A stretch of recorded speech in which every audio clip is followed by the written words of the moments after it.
Hey guys, today we're going to focus on some of the questions that we felt like you needed some help in to prepare for the final exam. And the first question is going to be determining the Miller indices for the direction vector shown in the cubic unit cell. And we're asked to find the direction vector for direction A and direction Z. First, we need to locate the start point and the end point for each of the direction vectors. As you can see, this is the end point. This is where the direction vector is heading at, and this is the start point. So we need to note down the coordinates for the start point, which is in this case what? It's at 1 spaced away from the x direction. It's 0 away in the y direction, and it's at an elevation of 1 in the z direction. The end point is spaced 0 away from the x, 1 in the y, and 1 in the z. So this is for direction vector A. Then the direction of vector A would be what? The direction of vector A would be the start or the end point minus the start point.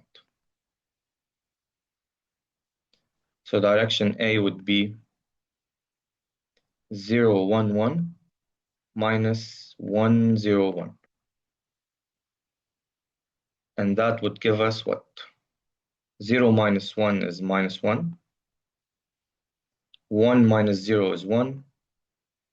And 1 minus 1 is 0. But when we want to write Miller indice notation, minus 1 turns into what? It turns into 1 bar. So then the answer for A would be 1 bar, 1, and 0. Now we repeat the same procedure for direction vector C. We have to locate the start point at the end point. Now the start point is located at x equals 1 away from the x-axis, so it has to travel all of this distance if we want to project it to the x. It's placed away y equals half, so it's going to be half. Again, if we project it to the y direction, and it's at an elevation of z equals 1. Now the end point is going to be what? It's going to be this over here. So it's going to be 1 in the x, 0 in the y, and 0 in the z. And we just follow the same notation. So we say that direction vector C is the start or the end point minus the start point. We're going to say that direction vector C is 1, 0, 0 minus 1 half 1. So it's going to be 1 minus 1 is 0. 0 minus half is minus half. And 0 minus 1 is minus 1. But again, in Miller indice notation, we can't have halves. It has to be a whole number, and we also can't have these negative numbers.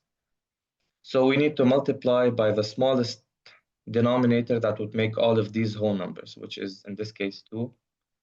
So then we would have 0, minus 1, and a minus 2. And then to conform also with Miller indice notation, we have to flip the negatives into bars. So this would be 1 bar and 2 bar. So the final answer would be 0, 1 bar, and 2 bar.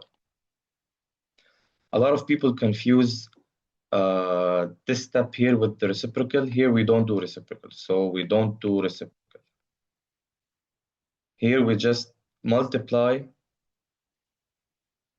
by the smallest number that would give us a whole, we would multiply by the smallest denominator that would give us all three coordinates being whole numbers, okay? So this is the first question.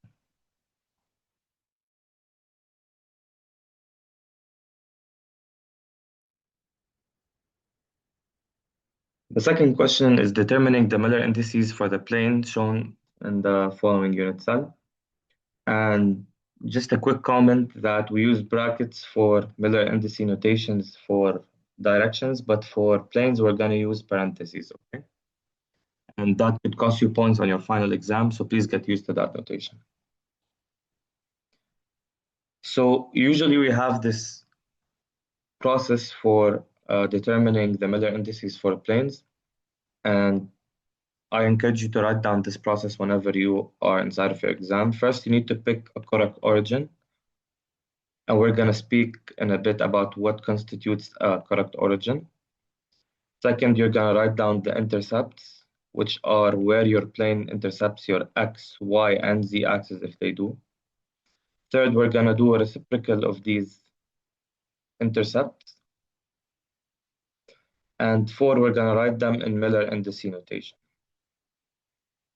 Now, when we're picking a origin for a plane, we need to make sure that all of the planes are either parallel to our axes or they are touching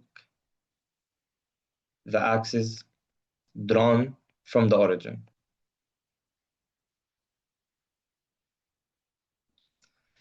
If one of the axes or if one of the planes is not parallel or touching the axis, it means that we have a wrong choice of origin and this will cost you a lot of points on the final. So again, please practice. We're going to take plane B first because it's the easier example. Now, usually we first off start by setting our origin at 0, 0, 0 because it's the easiest thing. So we're going to test out if our plane B touches all of the axes or if it is parallel to all of them. And you quickly see that if you draw an x-axis, a y-axis, and a z-axis from the origin O, we can quickly see that the plane is intercepting all of their axes. So here plane B intercepts the x-axis at x equals 1, at y equals half, and at z equals half.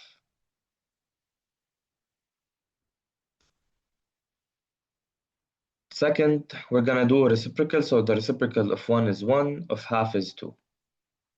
And then in Miller indice notation, notice we're using parentheses, 1, 2, and 2.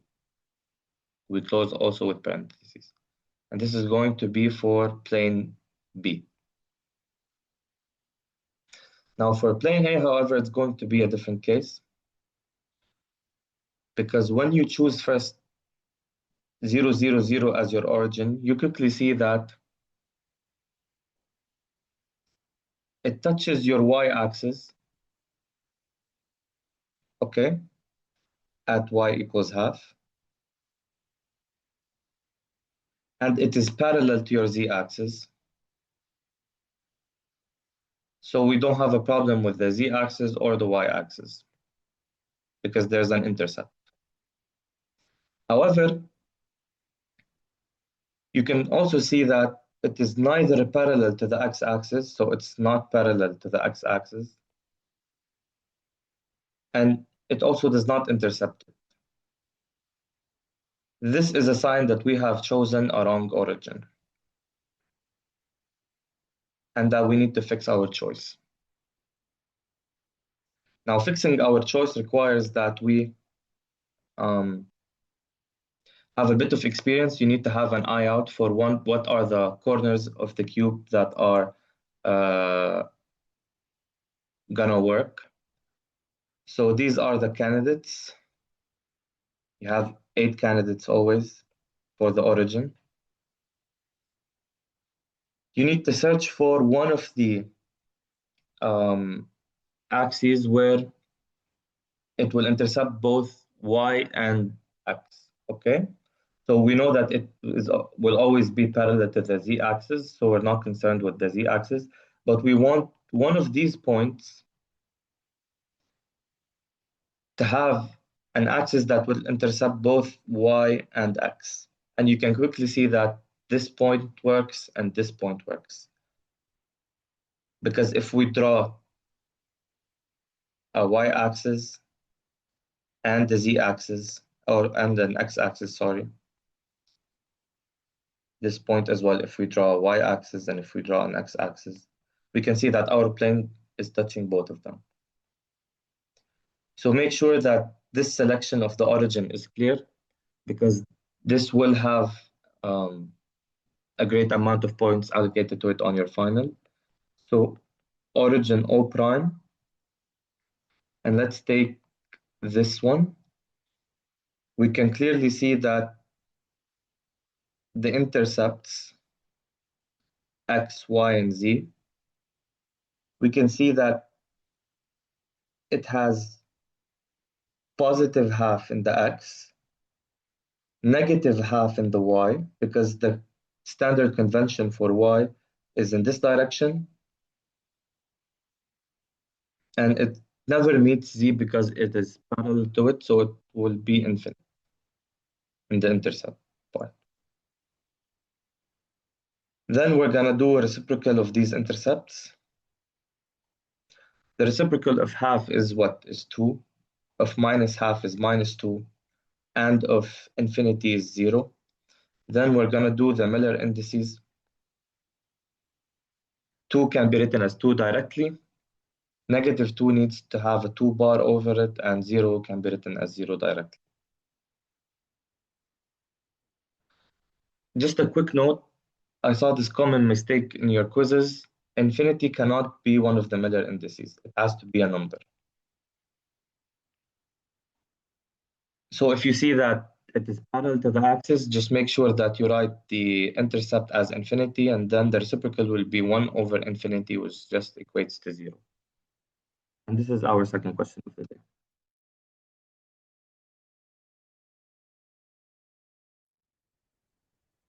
We're going to go over this problem real quick. We're given an FCC crystal structure, which usually has an atomic packing fraction of 0.74.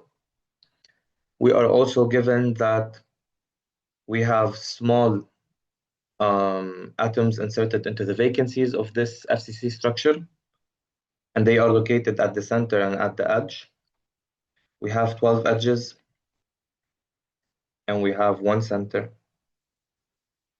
We know that each radius of the small atoms, so this is a small atom, is 0.414 from the bigger atoms, which are the green ones.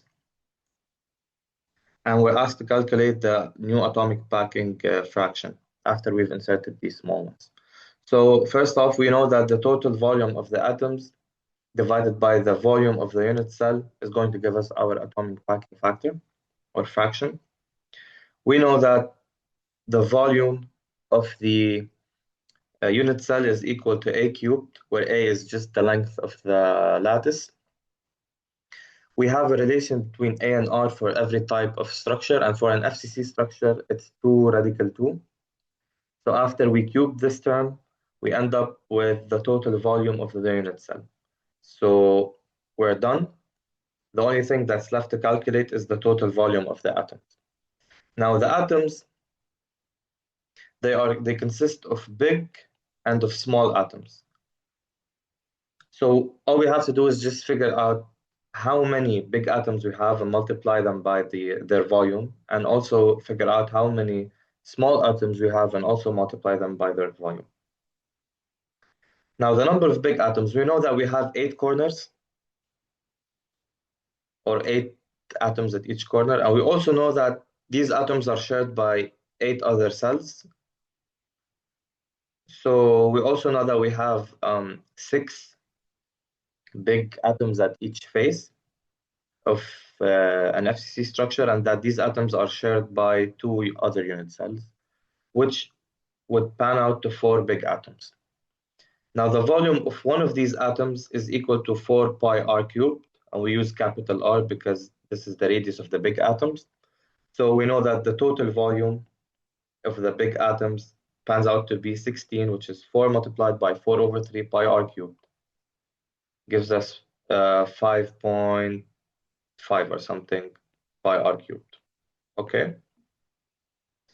Now all that's left to do is just find out the volume of the small atoms, and we know that the volume of one small atom is 4 pi r cubed, where r is just the small r, because these are the radius of the smaller atoms. We also know that we have these atoms at each edge. So we have 12 edges, and we know that the edges are shared by 4 other unit cells. So we multiply it by 1 over 4. We also know we have only one center atom, and we find out that we have 4 small atoms. Now, the total volume of small atoms is equal to the number of small atoms multiplied by the volume of one small atom. Notice here we substitute the relation between the small and the big atom, a radius. So instead of this little r, we substitute it with 0.414 r cubed, or r, and then we cube the term, and we find out the volumes of the small atoms. Then the total volume is just going to be what? It's going to be the volume of the small atoms, the total volume of the small atoms plus the total volume of the big atoms. This is going to give us 6.5 pi r cubed. We already have the volume of the unit cell. And when we divide these two terms by each other, we find out that the atomic packing fraction now, after inserting the small atoms, is 0.905 or 90.5%. This makes sense because for a standard FCC structure, this number is usually 0.74. But after inserting the smaller atoms, we have less vacancies, so the atomic packing fraction will increase, and now it is 0.905.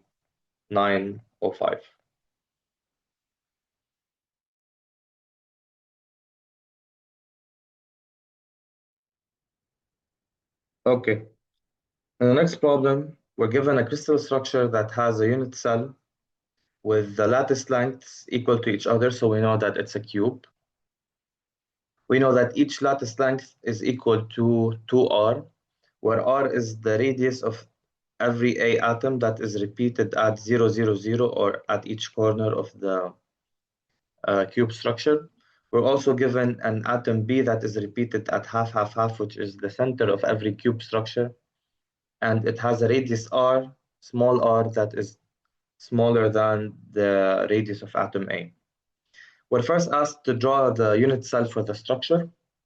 And as you can see, because each unit cell has a atom at each corner, we have 8 corners, therefore we have 8 atoms of A as notated by the color purple. We also have an atom of B situated at each center, and we only have one center, so therefore we only have one B atom, as you can see. Okay? The second question is to write this structure as a lattice and as a basis. So because this structure has 8 A atoms at the corner, and it has one B atom at the center. However, this atom B was inserted into the original structure. So the original structure is called a simple cubic structure because there are no other atoms at the edges or the faces of the cube. Okay? The second part is to find out the bases, and the bases means where are each type of atom inserted. And we already know from the question that A is inserted at each corner, and we are denoting the corner by 0, 0, 0 because that is the definition. And we are also denoting, as you can see, this is the corner. We're also denoting the center as half, half, half. And that would be the second question. Now, the third question, part C, would be how many atoms are there of each type per unit cell? We already know that there are 8 atoms at each corner, but these atoms are also shared by 8 other unit cells, so we multiply them by 1 over 8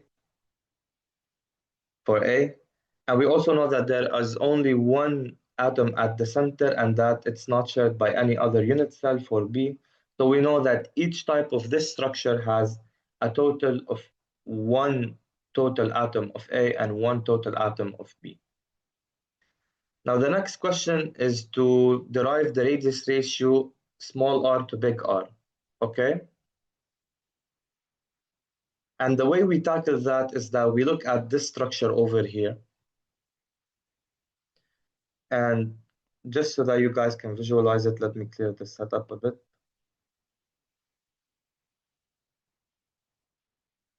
Let me use the color green.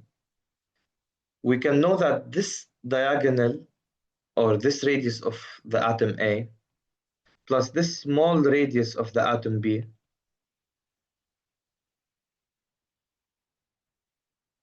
will equal half of our diagonal, okay?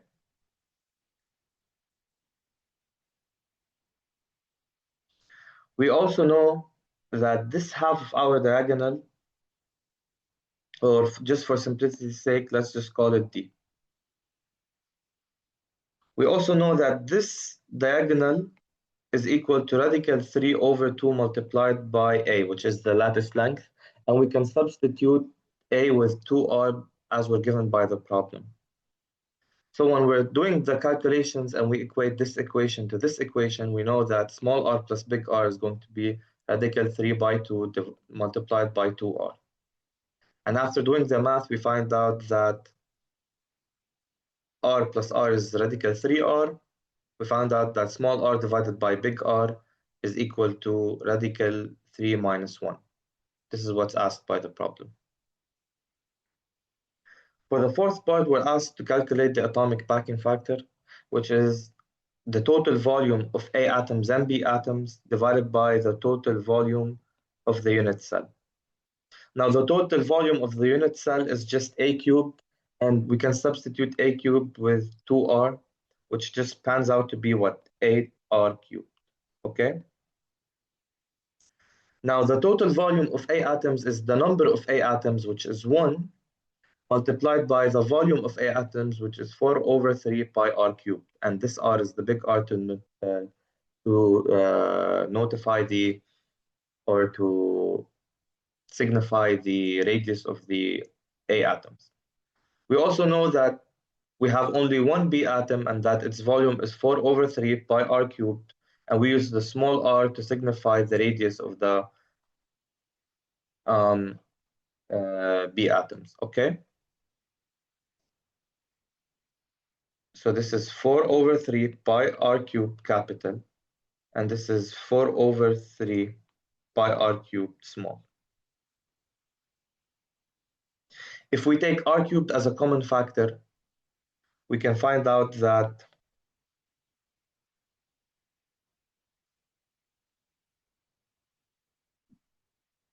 we end up with pi over 6 multiplied by 1 plus the ratio of small r to big R, which is radical 3 minus 1 over here cubed. And this pans out as 0.729. So the atomic packing factor for our unit structure is 0.729, which is usually higher than the simple cubic structures. Let me just add a page right quick. The next question is to calculate the mass density, knowing that the lattice parameter is equal to 3.356 multiplied by 10 to the minus 8, and we are also giving the molar mass of each element.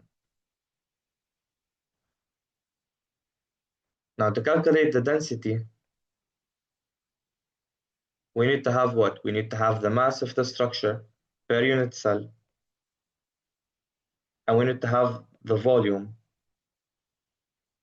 per unit cell.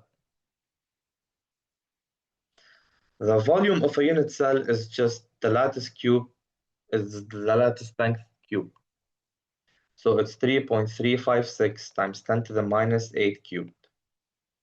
And pay attention to units, because this is a common issue that I find inside of your quizzes. So we're dealing with centimeters cubed here. Whereas the mass is just going to be what? The mass of your unit cell is going to be your number of atoms or your number of moles multiplied by your molar mass plus your number of moles for B multiplied by the molar mass of B divided by Avogadro's number. Now this is 208.98 grams per mole or grams plus 102.7 or 127.6 divided by Avogadro's number. And we find out that the mass of a unit cell is 5.59 times 10 to the minus 22 grams per unit cell. The density is just 5.59 times 10 minus 22 grams divided by 3.78 multiplied by 10 to the minus 23 centimeters cubed. We found out that the density is equal to 14.8 grams per centimeter cubed.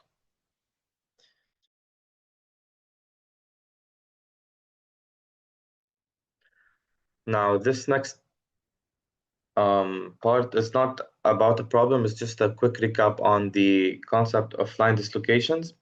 And line dislocations are of two types. They are either screw dislocation or edge dislocation. Screw dislocations are when we get a perfect crystal and then we cut it in half and we shear it. And the shearing of this perfect crystal results in a spacing between the edges, okay? So if you look really clear or really deep on the edges, you find out that the edges are apart and this space is equal to one spacing of one atom. You could also notice that there aren't any atoms missing or extra, okay? And this is one of the properties of screw dislocation, okay? And you should memorize the definition for the final. You also should notice that the screw dislocation has its dislocation line vertical along the shearing plane, so it's parallel to the shear plane. It is also that the Berger vector is parallel to that distortion line, and that if we're drawing the Berger circuit, we notice that the Berger vector that I'm drawing right now in red should be in the direction so that when it passes through the dislocation or through the Berger circuit, it will close the loop, okay? So those are screw dislocations. Now, edge dislocations are perfect crystals. And then this crystal, imagine if we cut it and then added an extra half plane of atoms, okay? So you notice that there is a line which above there is an extra atom, okay? So there's compression above that line, and then there's going to be tension below.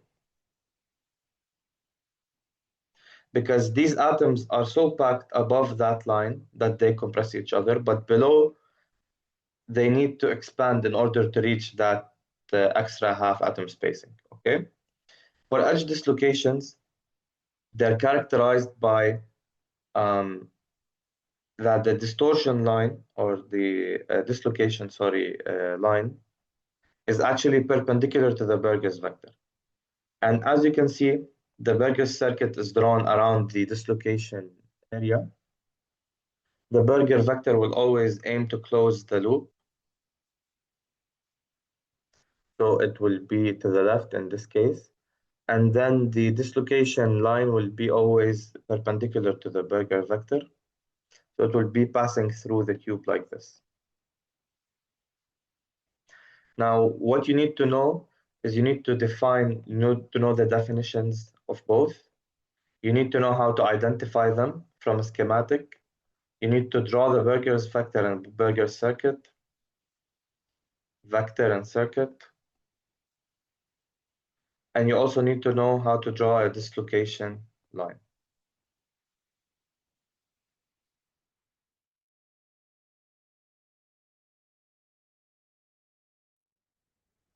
So in this question, we're asked to calculate the concentration of vacancies in copper at room temperature. And then we're also asked to calculate the temperature that would make the vacancies 1000 times that at room temperature, okay? Now to find out the number of vacancies, we need to use the Arrhenius equation, which requires the number of atoms per centimeter cubed multiplied by exponential of minus QV over RT. Now, in order to find out the number of vacancies, which is the first part of the question at room temperature, we need to know the temperature. Room temperature is standard, so 25 Celsius or 298 Kelvin in order to unify the units of the problem. R is a constant at 1.987. The energy required to produce 1 mole is given as 20,000 calories. So the only thing left to calculate in order to calculate the vacancies is just the number of atoms of copper per centimeter cube. Now, we know that copper is an FCC metal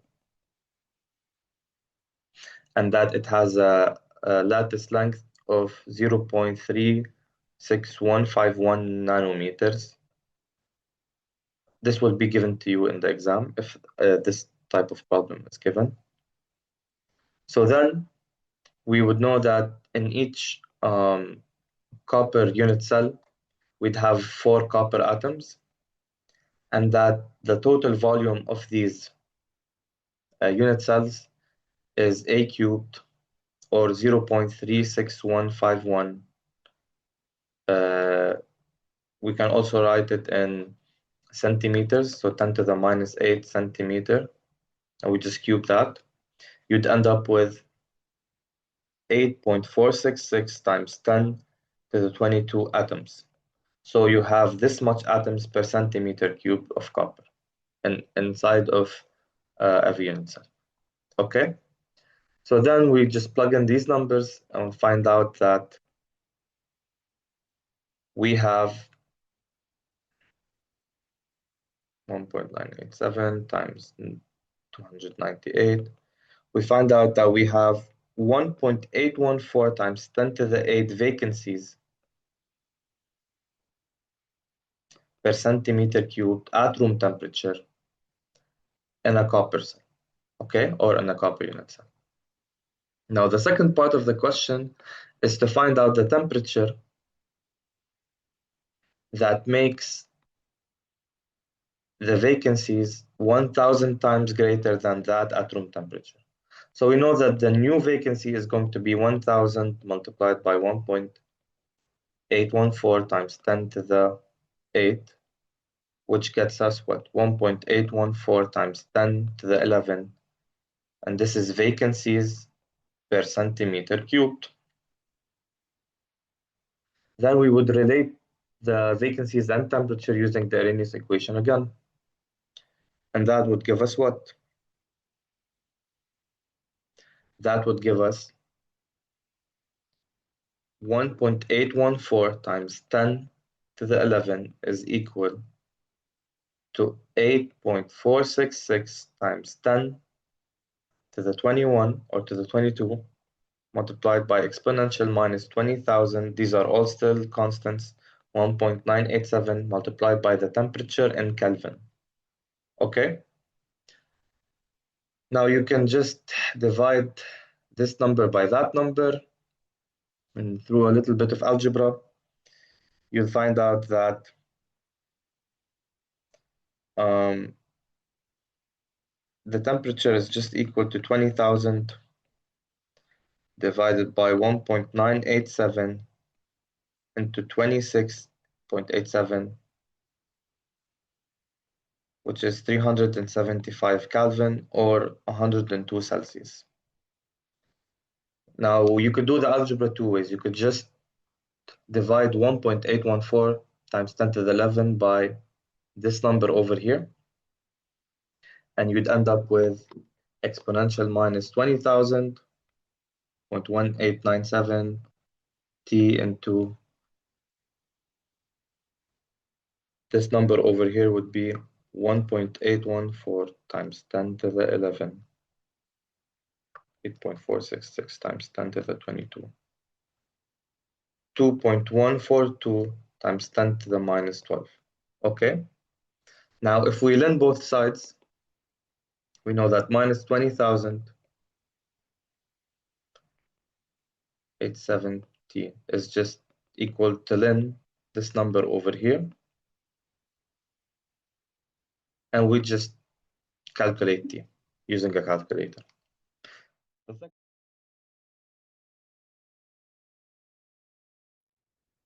Okay, now in the next question, we're asked to design a rod made out of aluminum, which has a critical resolved shear stress of 148 psi.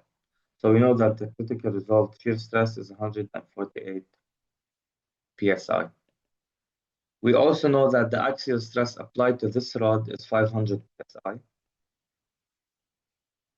and that we would like it to deform when the angle between the slip plane and the applied stress direction is 45 degrees. Designing the rod just requires one more angle, which is phi, and this is the angle between the applied stress direction and the normal to the slip plane. And this is just Schmidt's law, which states that the critical resolved shear stress, or the resolved shear stress, will always be the applied stress multiplied by cosine of lambda and cosine phi, which is 148 psi is equal to 500 psi multiplied by cosine of 45, and with the only thing left to calculate is just phi. So from this we can find out that cosine phi is approximately 0.4186. Taking the inverse of that cosine brings us an angle of 65.3. And this is the end of the question.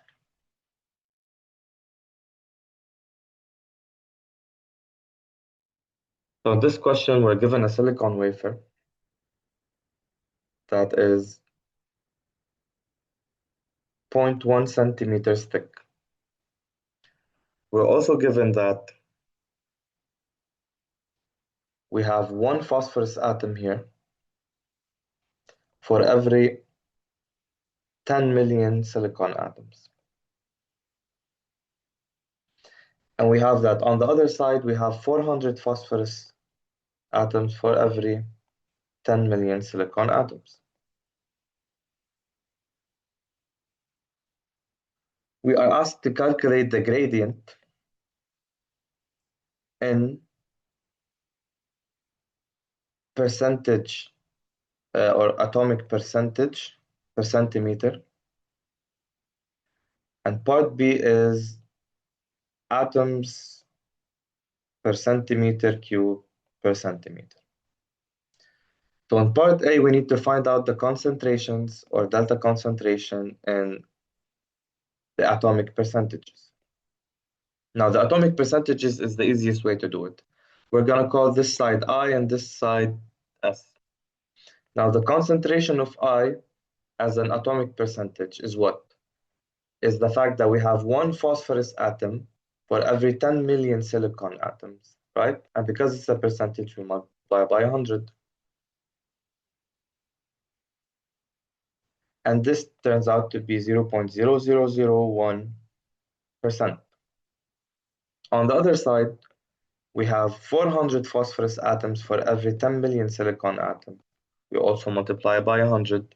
This gives us 0.004%. Now, to find out the gradient, we just apply the rule that the gradient is the initial surface minus the concentration of the final surface divided by the thickness between them. And this turns out to be 0.0001 minus 0.004 divided by 0.1 centimeters, and this is percent. And this turns out to be minus 0.0399 percent per centimeter. Okay, this is part A, which is the easiest one. Part B asks us to find out the gradients in what? In atoms per centimeter cubed. Okay, so we need to find out how many atoms per centimeter cubed we have on each side. And they gave you the lattice parameter for silicon. So the lattice parameter for silicon is 5.4307 angstroms, which is also 5.4307 times 10 to the minus 8 centimeters. So we know that the volume of each silicon unit cell is going to be A cubed, which is going to turn out as 1.6 times 10 to the minus 22 centimeters cubed. We also know that each unit cell of silicon has 8 atoms of silicon. So in order to calculate the volume of 10 million silicon atoms, we say that 8 atoms have a volume of 1.6 times 10 to the minus 22, which means that 10 million atoms will have X, and we can just calculate X to be 2 times 10 to the minus 16 centimeters cubed. So this is the volume of 10 million silicon atoms. So initially, on one side,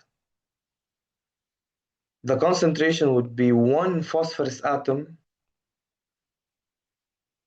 per 2 times 10 to the minus 16 centimeters cube, which is 1 phosphorus atom per 2 times 10 to the negative 16 centimeter cube of phosphorus, okay? And this would turn out to be 5 times 10 to the 15 atoms per centimeter cube. Let's add a page here.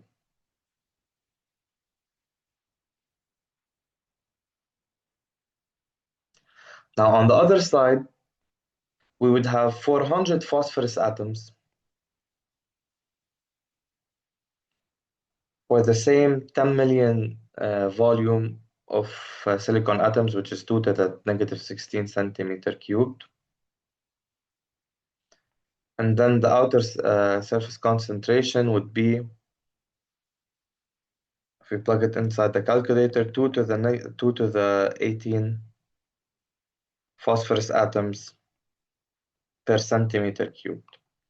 Now the gradient would be Ci minus Cs over delta X, and this would give us 5 times 10 to the 15 minus 2 times 10 to the 18 over 0.1 centimeters.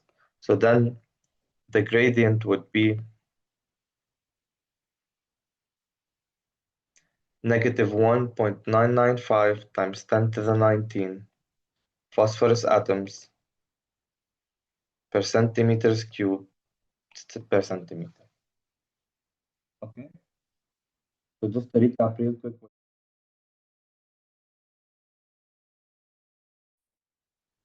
So in this question, we're given that the diffusion coefficient of phosphorus in silicon is 6 times 10 to the negative 13 centimeters square per second. We're also given that the temperature is 1100 Celsius, and the surface has a constant concentration of 10 to the 20 atoms per centimeters cube.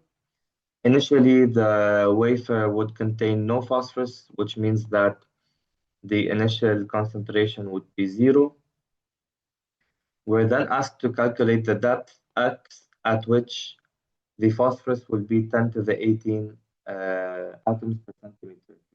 Now to solve this equation, or to solve this problem, First, we need to state that the given that we have, which is 220 atoms per centimeters cubed.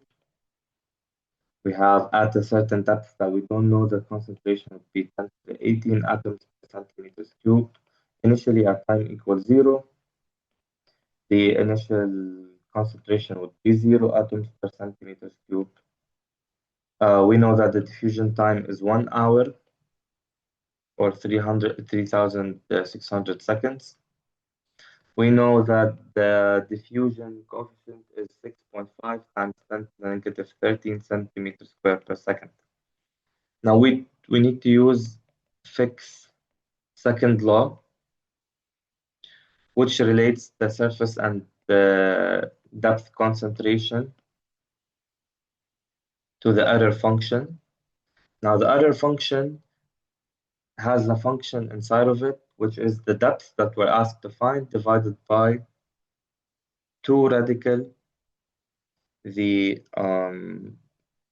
diffusion coefficient multiplied by the time.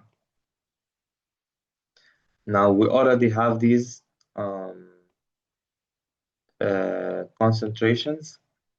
The only thing, and we already have the diffusion coefficient and the time. We're only left to find the value of the error function. So the error function, let's call all of this z. So z will have to equal 0.99 approximately, which is the answer to this ratio. And we need to look back to our tables, and we need to find out that when an error function is 0.99, this usually happens when z is approximately 1.82. Let's add a page here.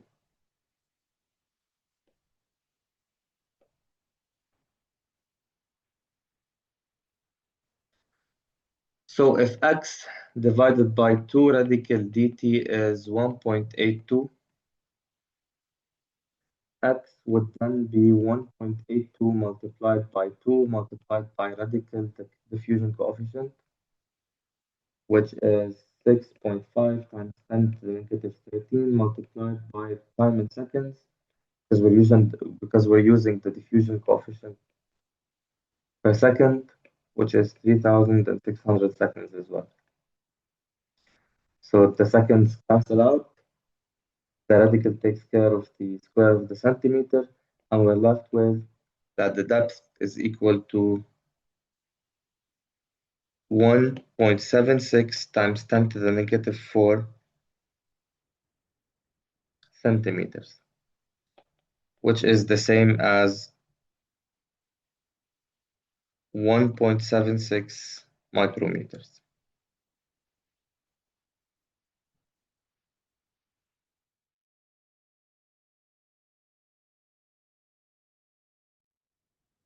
So in this question, we're asked to calculate the machining time that's required to machine an annealed copper alloy round bar that is 0.5 meters long or 500 millimeters long after conversion, with an initial diameter of 60 millimeters and a final diameter of 58 millimeters. Okay, and we're asked to use a high-speed steel tool and to get the values from table 23.4. So in order to calculate the time required for machining, we need to know that the time required for machining is the length divided by the feed rate, and that the feed rate is directly related to the spindle speed of the machine, and that the spindle speed of the tool or the machine can be figured out from the cutting speed. Now, the cutting speed VC can be figured out from table 23.4 for a high-speed steel tool as 260 meters per minute. This initial diameter is 0.06 meters, so we can directly calculate the spindle speed at 1,379 revolutions per minute.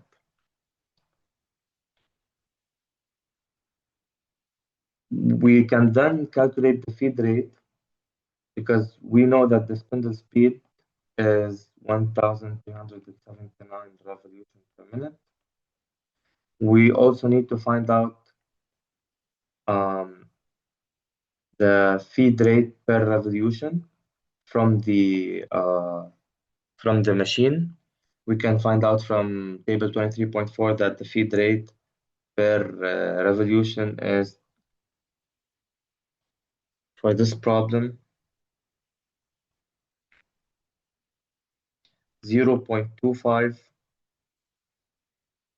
millimeter per revolution. So then we know the feed rate is 345 millimeter per minute.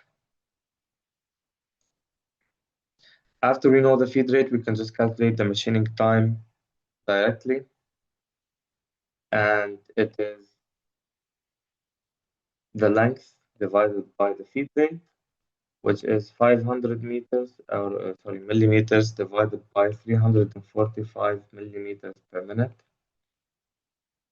This would take us that the machining time is just 1.45 minutes or 87 seconds. So as a quick recap, according to the tool that we had, we found out the cutting speed and the feed per revolution, and that allowed us to calculate the spindle speed and the feed rate, and the machining time is just the ratio of the length to the feed rate, and we found that as 87.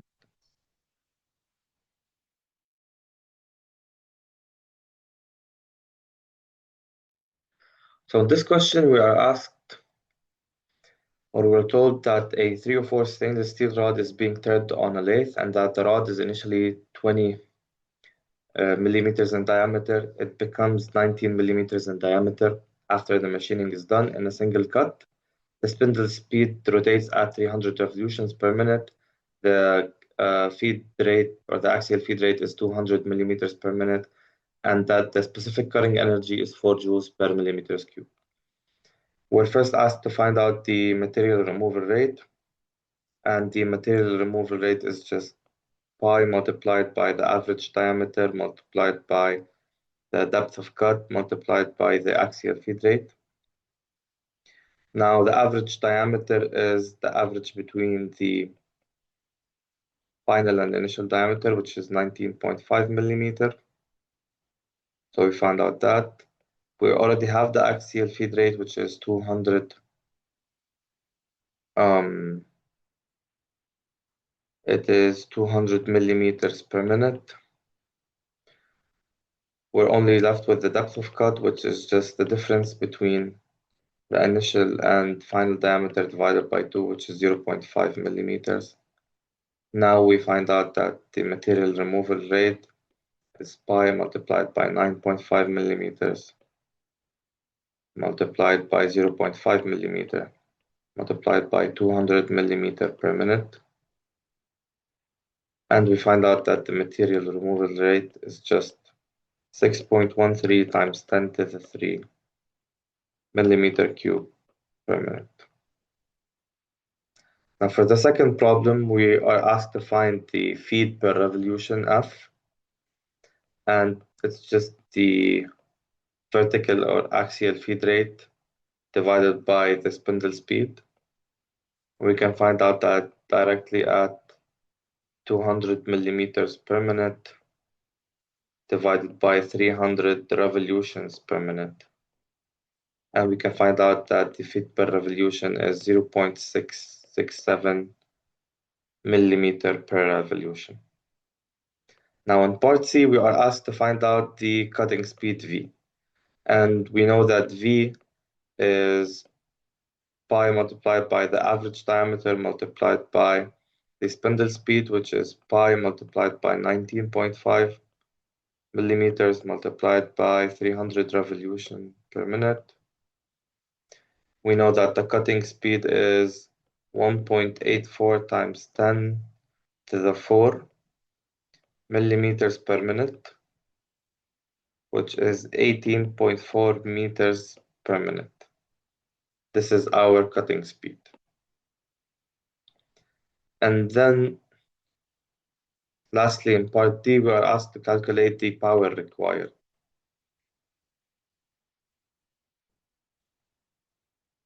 Now, the power required, um, it equals the rate at which the specific energy is being consumed. Okay? So it's the specific energy multiplied by the material removal rate. We already know that this is 4 joules per millimeter cubed. We already know that the material removal rate is 6.13 times 10 to the power 3 as we calculated it earlier, millimeters per minute or millimeters cubed per minute. So we found out that the power, we need to calculate it in joules per second. We multiply this by 60 and we find out that we need 4.08 times 10 to the 2 watts in order to carry out this machining application, which is 0.41 kilowatt total. So again, the power is the rate at which the specific energy is being consumed. So we multiply the specific energy by the material removal rate. We need to adjust the material removal rate in seconds because we need to then have joules per second and then calculate it in watts. Okay.